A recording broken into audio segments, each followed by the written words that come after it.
Hello, and welcome to another episode of Gizmos, Gadgets, and Gear. I haven't done one of these in a long time, but for your benefit, let's go out and look at this character. We're going to be refining him in some pencils on a new raster layer, and then we will be inking him on a vector layer. And his name is Red Arsenal. I came up with him back in good old 1997. He was not one of the characters that I invented with my friends Richard Brown,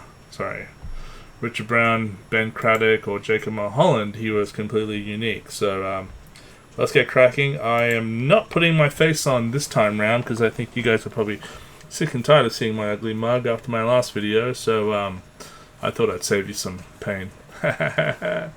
So I made a new friend recently, and his name is Ewan, and he's a graphic designer.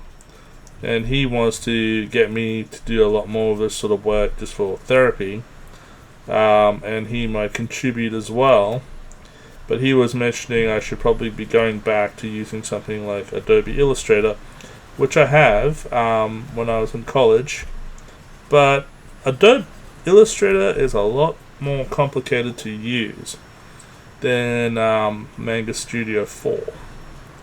So this thing is intuitive. So I was just texting Ewan yesterday, and I said to him, bro, yeah, I mean Clip Paint Studio, I've got that as well. I've got the perpetual license and the subscription for the iPad. But even though I do have those things, I think that for the rough layouts, I will be using Manga Studio 4 to do work with the magic marker and whatnot. And maybe when I do some refinement in inking and toning and colors, I will move into Clip Paint Studio both on the computer and the iPad Pro. And I do have a broken hand, so the iPad Pro can come in very handy because of that. So as you can see, my anatomy was not that great back in high school, and this guy was so chunky. I actually did, I'm trying to find it, Muriel of the Phantom for my best friend Damien Treadwell, because he was a big Phantom nut and I was a big Phantom nut. And that Muriel I did for him for the Phantom was really chunky, and Damien's only, sort of critique was, Masood, why do you keep on making these guys so chunky? And at the time it was a style, it was a phase I was going through, so for me it made a lot of sense.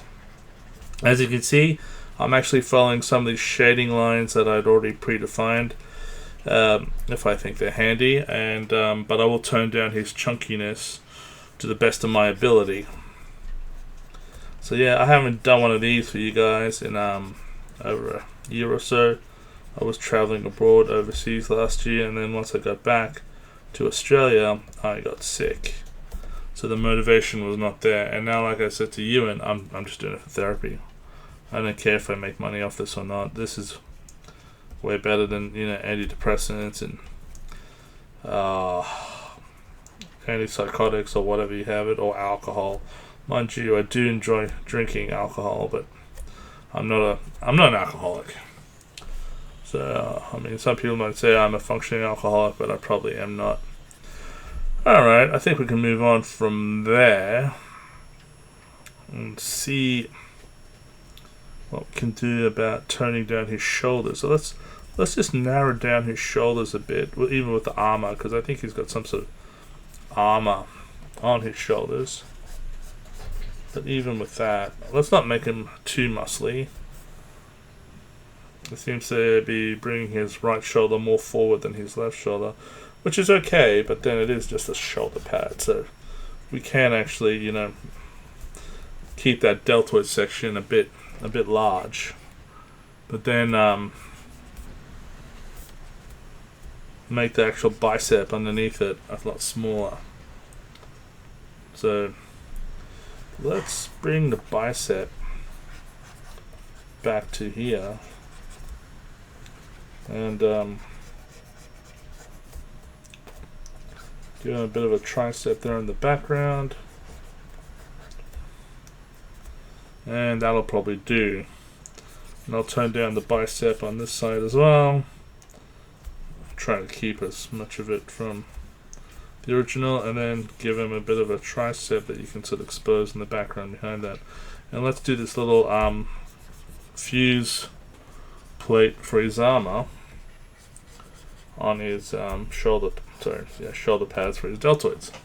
So Red Arsenal, he was obviously a Soviet era character. You could almost say he's not necessarily the Winter Soldier. I did have a character of mine that I will get back into. That was my version of the Winter Soldier. And I didn't copy the Winter Soldier because I'll tell you guys, back then I was poor. I didn't read comic books. And I couldn't afford many comic books. And the only comic books I could afford were the ones that my friends were letting me borrow. And I would go to the comic book shop, but I would buy things from the cheapo bin because that's all I could afford. And it was always never the greatest comic books to read. But they were good comic books just to look at, to get an idea for research, for illustration. And to be honest with you, I never had a big thing for comic books. My friends did. I was more of a graphic novel guy. So even before, talking about Alan Moore, Frank Miller, even the European graphic novels like Tintin and Asterix, I needed a long story that was entertaining, not a short one. So not a 21-page story and then you have to buy the next issue. I would buy, even though I was poor, my auntie would buy me Asterix comic books, and some friends or friends of the family would buy me Asterix comic books, but I think my auntie more so bought me Tintin comic books. But the point I'm making is I really enjoyed reading comic books, but only the ones that my friends gave me, because more so I was into graphic novels, and that was my forte. So I'm going to just separate the shading there for the bicep and tricep, so it gives them more of a 3D element to it. So I don't know what this bandolier is for. Maybe it's a bandolier for some sort of specialized ammunition. I just did it in school during lunch break or going to a non-participant religious education class and just trying to impress the hell out of the chicks with my drawing abilities, which I did. Sadly enough, I was the only one who did this sort of work in my grade, and there was another guy by the name of Chris, but he was more of an animator and he did more caricatures and cartoons, and he didn't do anything serious. So everyone really appreciated me doing this sort of stuff back at school.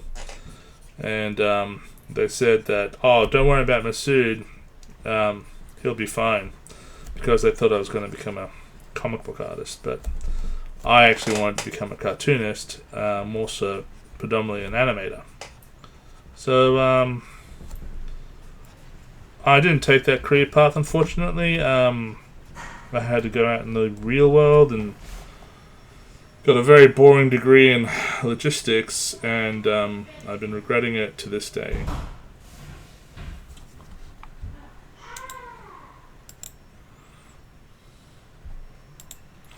So on the whole, I'm pretty happy with his anatomy. I'm just not happy with his chunky arms and legs. My mother did get me quite a bit of the Superman comics, the ones that were new at the time, and that was some of the best things I ever read, actually.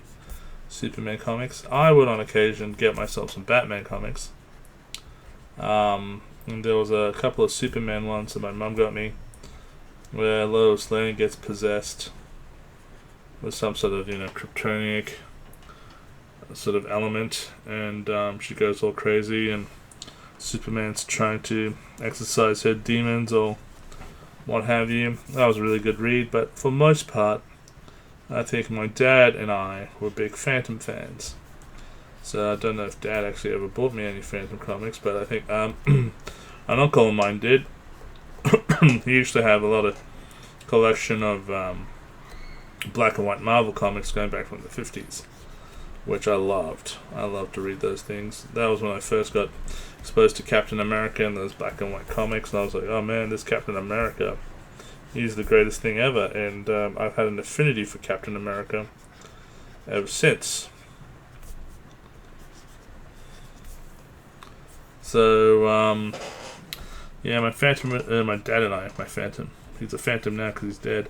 My dad and I read quite a bit of Phantom comics together, and I had some limited edition vintage ones, and they were the better ones to read because the drawings were really, really crude, but you were like, oh, this is so awesome.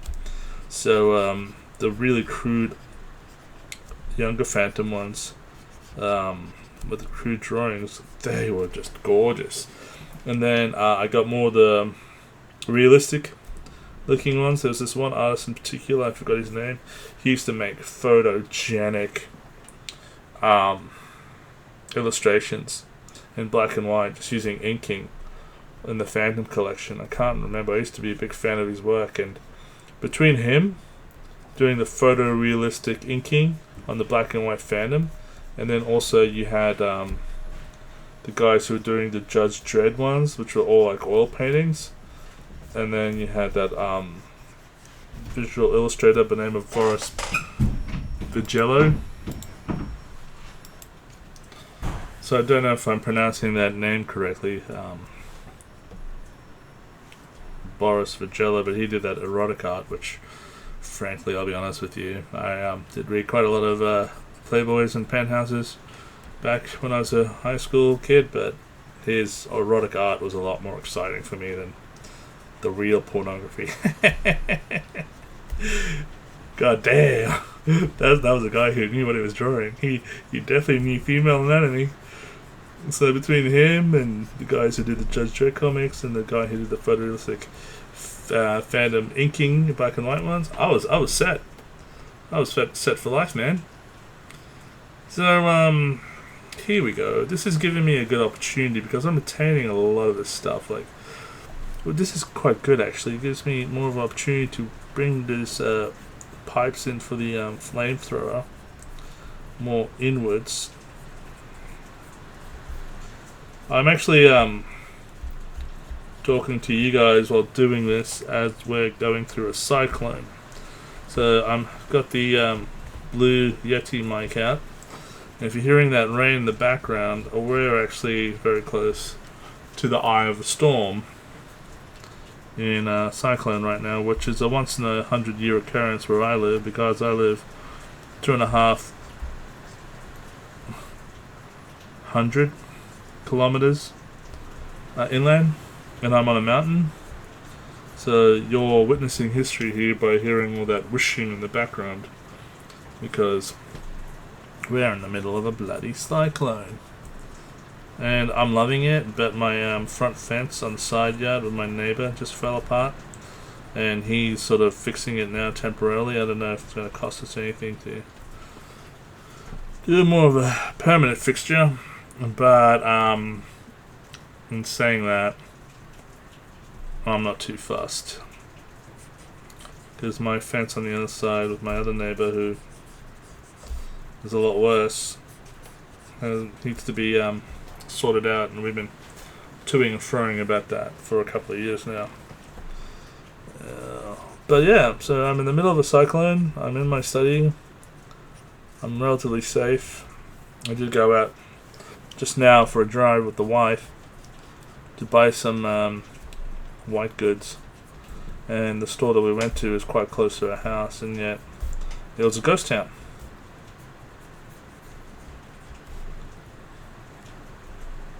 So there wasn't anybody out.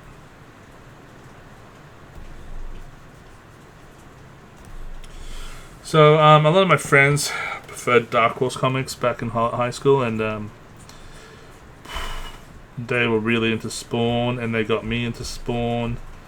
And then I remember Dark Horse was just like those Boris Vigello comics. They used to make these anatomically incorrect bodies for all these gorgeous women. And I'm like, that's not fit. I mean, that's not realistic.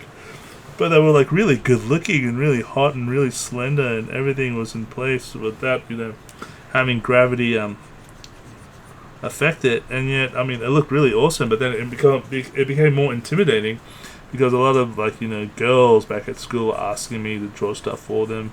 And they were trying to get me to draw like either a portrait of them, or they were trying to get me to just create a comic book character or something. And yeah, female anatomy was a lot harder to draw, and still is a lot harder to draw than male anatomy.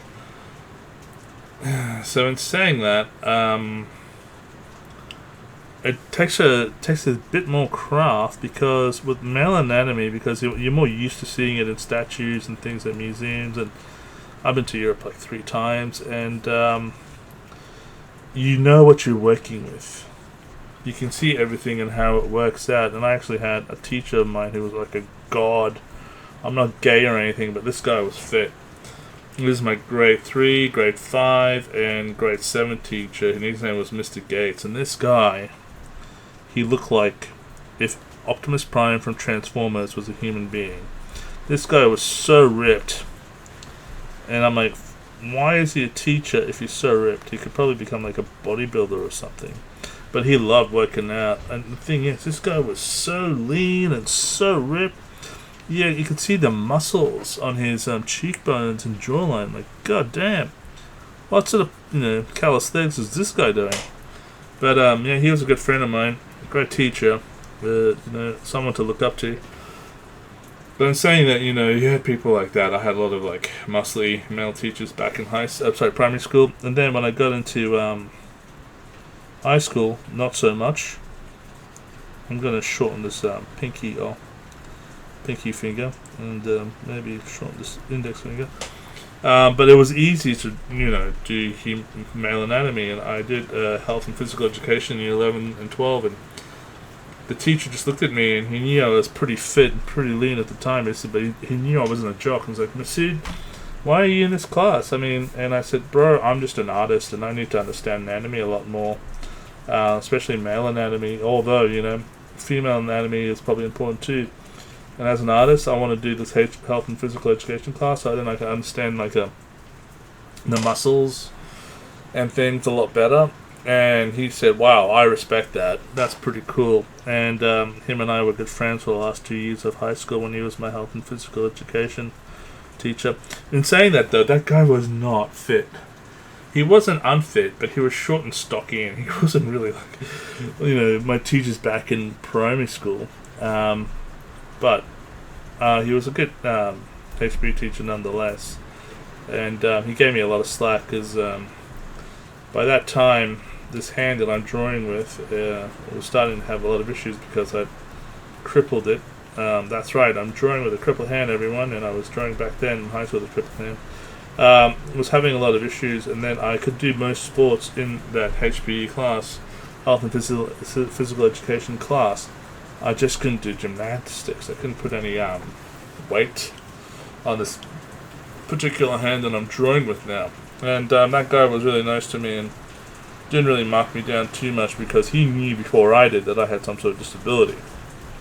So he still gave me okay marks for gymnastics, even though I knew that I couldn't take the load, and he knew I couldn't take the load. But like I said, I wasn't aware that I actually had something wrong with it. So here we go. We need to shrink down these thighs because they're quite chunky. So I'm going to, not from the inner thigh, I'm going to retain that, but from the outer thigh, I think I'm just going to go down to this incline here, and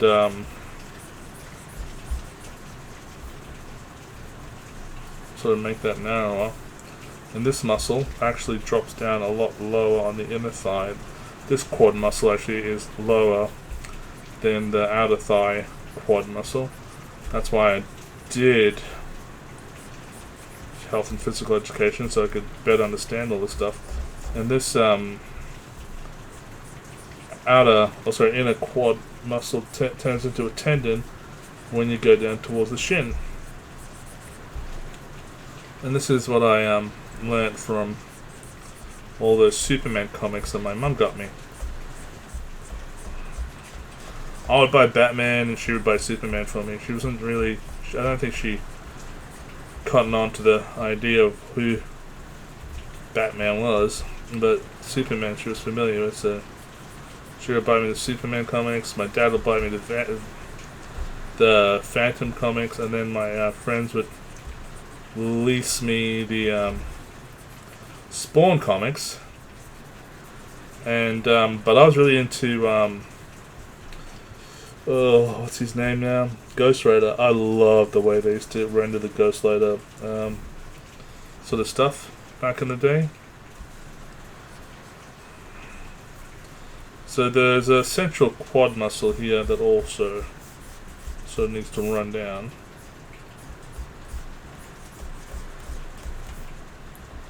So yeah, Ewan, if you're ever going to watch this, I'm doing this in Manga Studio Executive at the moment.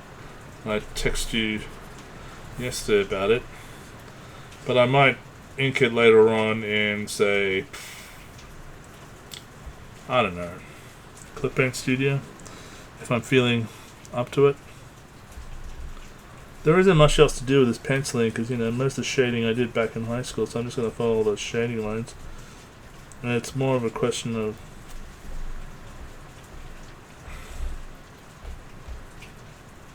I could even cheat. I wonder if I can cheat. I'm gonna just get that quad muscle and duplicate it and mirror it. Cause I'm such a lazy git. You reckon? Let's see if we can get away with it. Let's do it. Oh man, that quad still looks pretty huge, and that thigh looks pretty narrow. So I'm glad we did zoom out, because obviously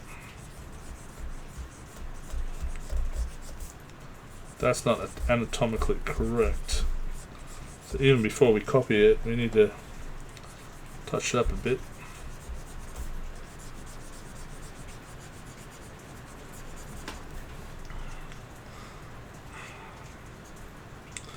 Let's do a Dr. Riviera. Remember me? Well, it's Mr. McLeod for a leg for an arm and an arm for a leg. Does anyone remember that from The Simpsons? So let's just do it, pick it up from the bottom and go up. That's probably easier. Whoa, whoa, whoa, whoa, whoa. I'll have to zoom out.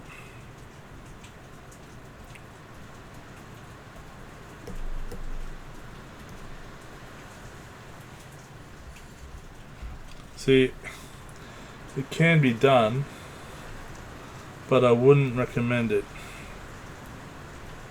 See, I'm gonna take that.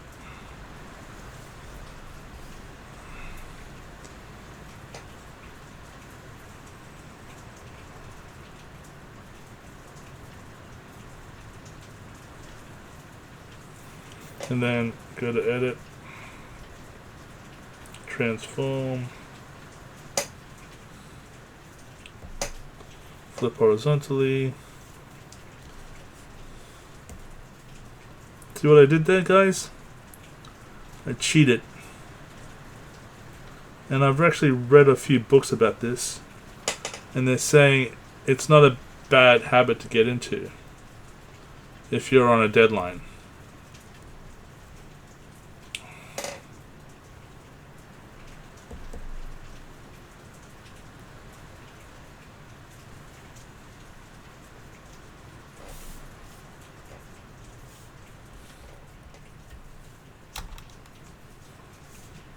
I have to press enter there. So, but the thing is, in doing that, it is still quite chunky. So I might have to skew it a little.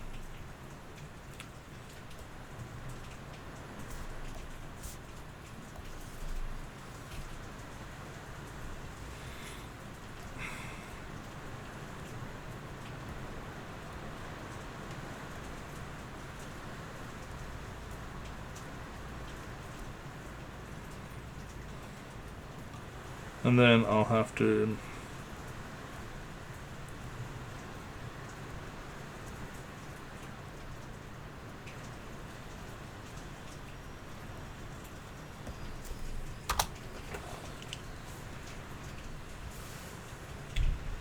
Alright, get the pencil, get the eraser out, and see what we can do about refining it a little bit.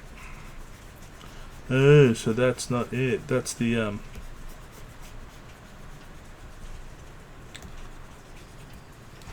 that's from the other one. Anyway, alright.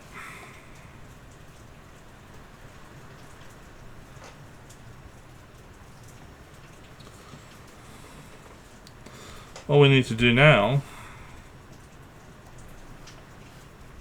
is maybe fix the forearm and we're good to ink. So let's see if we can go into the forearm. See, this is supposed to be fun, but yet it's causing me to think. Alright. Man, something relaxing should make you think. And here we're in a bit of trouble now.